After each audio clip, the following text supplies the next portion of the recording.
students, in the previous class, we read about the kinds of noun. पिछले class में हम लोग noun के भेदों की चर्चा किए हैं, जिसमें 3 kinds of noun we have read. हम लोग 5 भेद में 3 भेद की चर्चा कर चुके हैं, proper noun, common noun and collective noun. आज के क्लास में हम मटेरियल नाउन और एब्स्ट्रैक्ट नाउन की चर्चा करेंगे. तो आइए हम देखते हैं 4th kind of noun, that is material noun. Material noun. Material noun means द्रव्यवाचक संज्ञा. द्रव्यवाचक संज्ञा. द्रव्यवाचक संज्ञा किसे कहेंगे? A material noun, a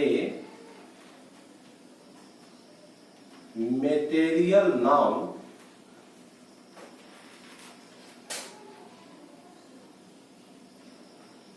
is the name of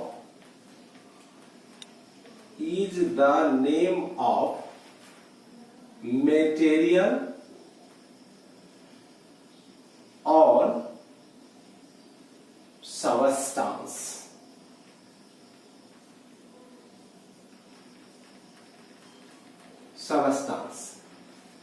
A material noun is the name of material और substance. मतलब है किसी पदार्थ के नाम को, किसी पदार्थ या द्रव्य के नाम को जिसे नापा या तौला जा सके परंतु उसे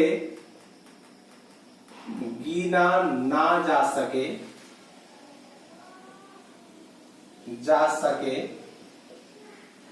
उसे मटेरियल नाउन कहते हैं. उसे मटेरियल नाउन कहते हैं. क्लियर है कि कोई भी पदार्थ का नाम जिसकी हम गिनती तो नहीं कर सकते परंतु उसे नाप या तौल सकते हैं, क्या कहलाता है? मटेरियल नाउन कहलाता है. आइए हम एग्जाम्पल से देखें. एग्जाम्पल में देखें, वाटर, घी, ये सभी ऐसे पदार्थ हैं जिनकी गिनती नहीं हो सकती. पानी को हम गिन सकते हैं क्या? आई ड्रैंक ए वाटर कभी नहीं बोल सकते. हम बोल सकते हैं I drank a glass of water, but we can not tell we drank a water. इसको हम गिनती नहीं कर सकते. Water, ghee, milk, salt, sugar, wheat, पेरी, etc. और कई सारे नाम हैं जिनकी हम गिनती नहीं कर सकते, उसे नापा या तौला जा सके और उससे विभिन्न वस्तुओं, विभिन्न चीजों का निर्माण होता है. जैसे कि हम अगर देख लें मिल्क से, तो मिल्क क्या है? Material noun. इससे बहुत सारे चीज बनाए जाते हैं. मिल्क से दही बनाए जाते हैं, घी बनाए जाते हैं, पनीर बनाए जाते हैं और बहुत सारे ईटेबल थिंग्स बनाए जाते हैं. तो इसीलिए हम इसे क्या कहेंगे? इसे हम मटेरियल नाउन की संज्ञा देंगे. 5th kind of noun is abstract noun. ABSTRACT, abstract noun. Abstract noun means भाववाचक संज्ञा, भाववाचक संज्ञा किसे कहेंगे? An abstract noun, an abstract noun is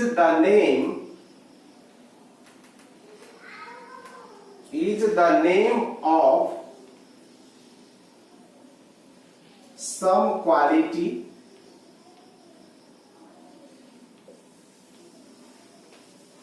state,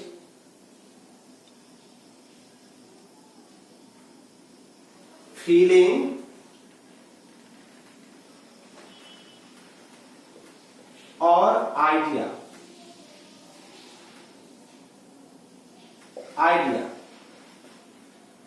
that we can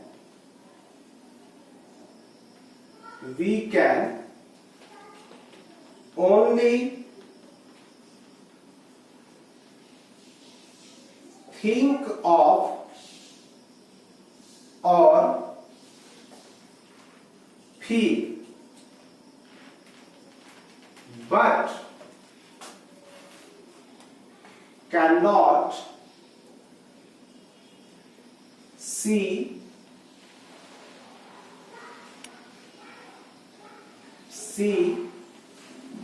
or touch. Okay, it is. तो आइए हम एब्स्ट्रैक्ट नाउन के हिंदी डिफिनीशन को देखें। उस गुण, अवस्था, भाव या विचार के नाम को,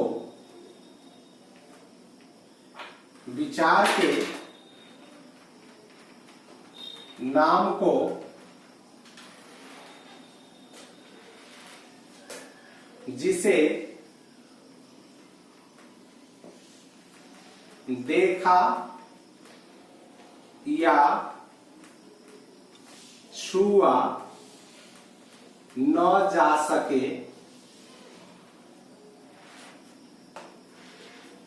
परंतु उसे अनुभव किया जा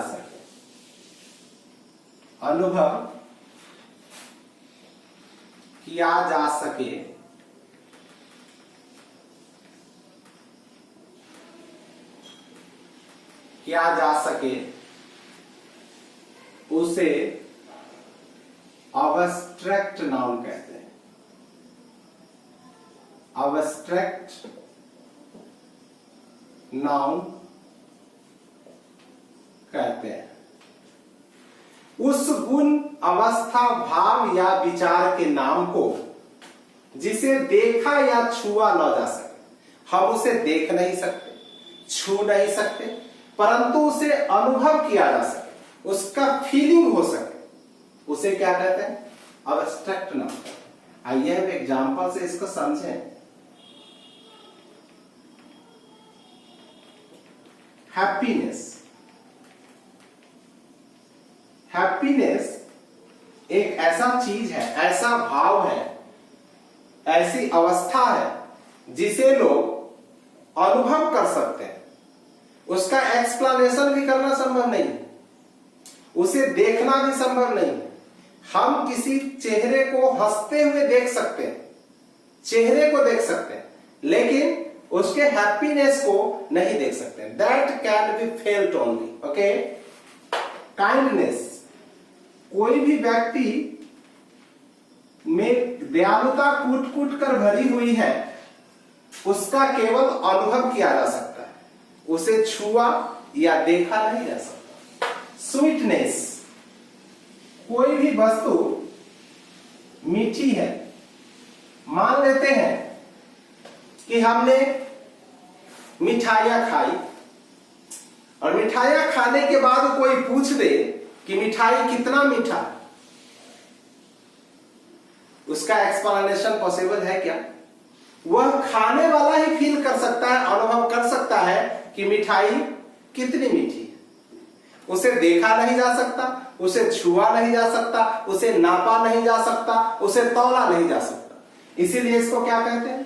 इसलिए इसको हम एब्स्ट्रैक्ट नाउन कहते हैं। Okay, happiness, sweetness, kindness, sadness,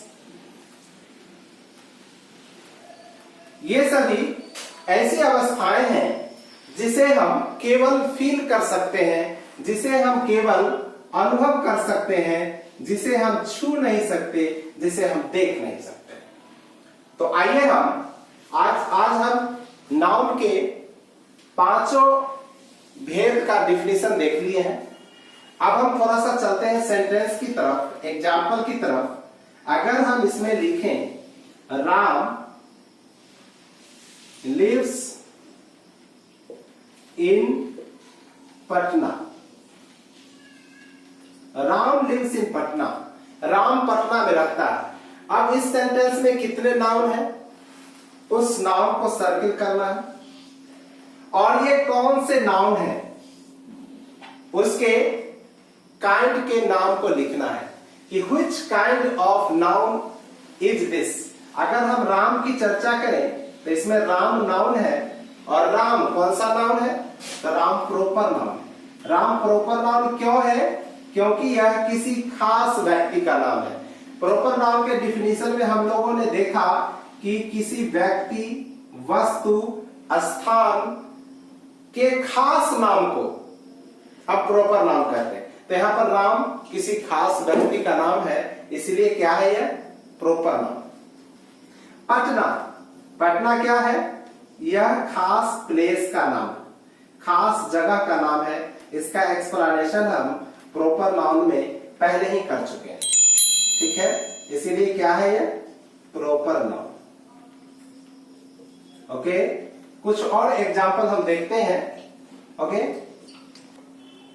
तो दूसरे एग्जाम्पल में हम देखें कि Ram is the best boy in his class.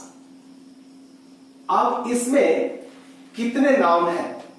इस नाउन को सर्किल करें। तो नाउन, इस सेंटेंस को पढ़ने के बाद हम पाते हैं कि इसमें राम एक नाउन है, दूसरा नाउन इसमें बॉय है और तीसरा नाउन इसमें क्लास है। अब आप इसके भेद के बारे में बताएंगे कि राम कौन सा नाउन है? राम कौन सा नाउन है? क्लियर है, राम प्रॉपर नाउन है। पिछले सेंटेंस में भी हम लोग देख चुके हैं कि राम क्या है? प्रॉपर नाउन है, क्योंकि यह खास व्यक्ति का नाम है। चलते हैं बॉय, बॉय की ओर चले तो बॉय क्या है? कॉमन नाउन में हम इसकी चर्चा कर चुके हैं कि common name of person, place और थिंग क्या कहलाते हैं? कॉमन नाउन कहलाते हैं, जिससे पूरी जाति या समुदाय का बोध होता है। उससे किसी खास व्यक्ति या वस्तु का बोध न होकर पूरी समुदाय या श्रेणी का बोध होता है। तो बॉय से पूरी समुदाय, बॉय जाति का बोध होता है। जितने भी लड़के हों सबको हम बॉय कहेंगे, इसीलिए यह कॉमन नाउन है। कॉमन नाउन, ठीक है? इसमें एक और है class.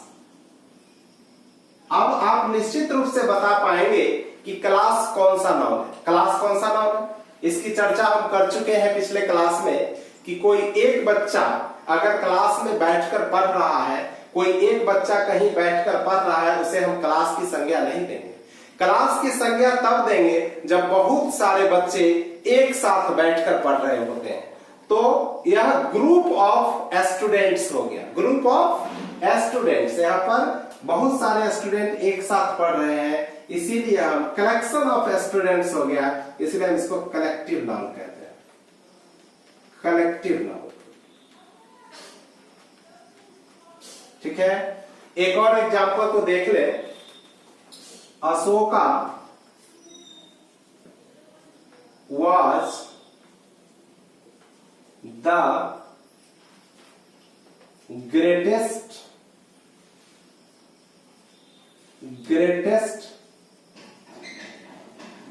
king of modern India.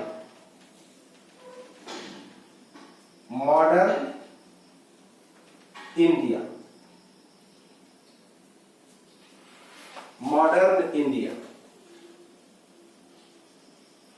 अब इसमें कौन कौन से नाउन है? तो इसमें निश्चित रूप से अशोका एक नाम हो गया, दूसरा नाम इसमें किंग हो गया और तीसरा नाम इसमें इंडिया हो गया। ये 3 नेम इसमें आए हैं और किसी भी चीज के नाम को, किसी व्यक्ति के नाम को, किसी वस्तु के नाम को, किसी जगह के नाम को हम क्या कहेंगे? नाउन कहेंगे। तो यह 3 नाउन इसमें आए। तो अशोका कौन से नाउन होंगे? यह निश्चित रूप से प्रॉपर नाउन होगा क्योंकि यह खास व्यक्ति का नाम है, प्रॉपर नाउन। ओके, चलते हैं किंग की ओर। तो किंग से पूरे किंग समुदाय का बोध होता है, इसलिए हम क्या कहेंगे? कॉमन नाउन कहेंगे, कॉमन नाउन। और इंडिया, क्लियर है, इंडिया किसी खास देश का नाम है, इसीलिए फिर यह प्रॉपर नाउन हो जाएगा, प्रॉपर नाउन। तो आज के क्लास में हम कुछ SW दे रहे हैं जिसे आपको करके आना है। उस सेंटेंस में कौन कौन से नाम है और कौन कौन से नाउन है और वह नाउन के किस रूप में है, कौन से भेद हैं, उसको लिखना है। ओके।